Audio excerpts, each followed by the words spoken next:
Le débat agite la communauté internationale ces dernières heures. Face à la pandémie, faut-il lever les brevets sur les vaccins anti-Covid ? Les États-Unis ont ouvert la brèche. On vous en parlait hier, mais on a voulu aller plus loin ce matin. Bonjour Victor Dolande. Bonjour. Les États-Unis rejoints hier dans cette démarche par la France et la Russie. L'Europe, de son côté, se dit prête à discuter. D'abord, pour être très clair, Victor, quand on dit lever des brevets, de quoi parle-t-on précisément ? Quels sont les enjeux ? Alors, ce qu'il faut bien comprendre, c'est que les brevets, c'est la recette de fabrication du vaccin. Et ce brevet, il appartient au laboratoire pharmaceutique qui l'a mis au point. Lever ces brevets, ça revient donc à obliger un labo à donner sa formule à tous ses concurrents.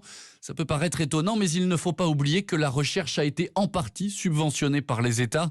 Alors pourquoi cette annonce intervient maintenant ? Tout simplement parce que, certes, la campagne de vaccination accélère dans les pays riches, mais elle piétine dans les pays pauvres. Et le risque, c'est que de nouveaux variants s'y développent et viennent ensuite contaminer les populations vaccinées.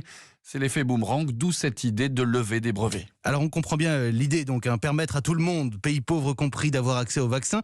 Est-ce que c'est aussi simple ? Est-ce que c'est faisable ? Oui, c'est faisable au niveau de l'Organisation mondiale du commerce. Il faudra tout simplement l'unanimité des pays membres qui négocieraient la levée de ces brevets avec les laboratoires en échange de contreparties. Ensuite, il ne faut pas imaginer qu'une fois la décision prise, les flacons de vaccins sortiront des usines du monde entier en un claquement de doigts.